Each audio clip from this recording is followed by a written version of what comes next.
வாழ்க வையகம், வாழ்க வையகம், வாழ்க வளமுடன். அனைவருக்கும் இனிய காலை வணக்கம். நாள் ஒரு நற்சிந்தனையில் இன்றைய தலைப்பு பழிச்செயல் பதிவு நீக்கம். அப்படின்னா, தனக்கோ பிறருக்கோ துன்பம் தரும் எந்த செயலா இருந்தாலும் அது பழிச்செயல் தான். மனம், மொழி, செயல் எதுவாயினும் ஒவ்வொன்றுக்கும் உயிரிலும் பதிவுகளும் இருக்கு. வினைகளின் தன்மைகளுக்கும் விளைவுகளுக்கும் ஏற்ப அவை ஆகாமியமும் பிராரப்தமும் சஞ்சிதமும் என்னும் 3 வித பழிச்செயலும் பதிவுகளாக ஒன்று உறுப்பு புலன்களிலும் மூளையிலும் வித்திலும் பதிவாகின்றது. இவை அனைத்தும் ஆன்மாவின் சூக்கும பதிவுகளாகி பிறவி தொடராக மனிதனுக்கு துன்பங்களை கொடுத்துக்கிட்டே இருக்கும்.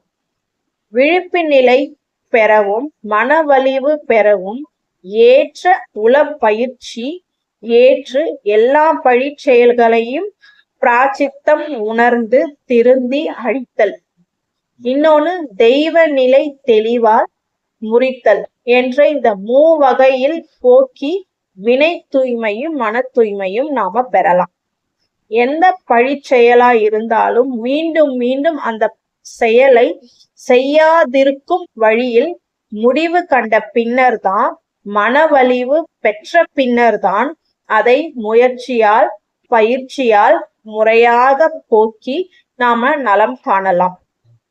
ஆகவே மனவிரிவு, விளக்கம், விழிப்பு நிலை என்ற நிலைகளும் உணர்ந்து கத்துக்கிட்டோம் அப்படின்னா எந்த பெரும் பழிச்செயலா இருந்தாலும் அந்த செயல்ல இருந்து ஈடுபாடு இல்லாம எந்த அளவுக்கு நாம வளர்த்து கொள்கிறோமோ அந்த அளவுக்கு தான் நம்மளுக்கு மகிழ்ச்சியும் நிறைவும் அமையும். இதுக்கு மகரிஷி ஒரு பாட்டு சொல்லியிருக்காரு. அறிவு என்பதே களங்கமற்றது, அன்பு ஒன்றே அதன் இயல்பாகும், அனுபவம் தேவைகள் என்னும் இரண்டால் அதுவே குணங்களாய் களங்கமுற்றது.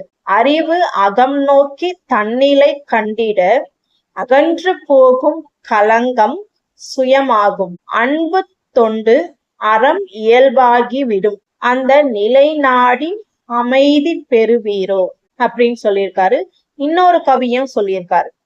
அகத்தவத்தால் ஆலயமாம் சிறந்த வழிபாடு ஆராய்ச்சி அறிவுடையோர் கேற்ற உயிர் பெறு.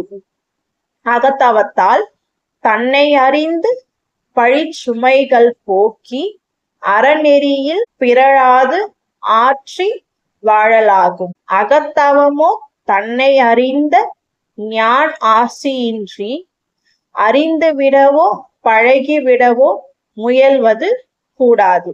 அகத்தவத்தை மெய் விளக்க மன்றங்கள் மூலம் அறிந்தெளிதில் பயின்ற பின் பெற்றாய் வாரீர் அப்படின்னு நம்மளுக்கு மகரிஷி கவி சொல்லியிருக்காரு.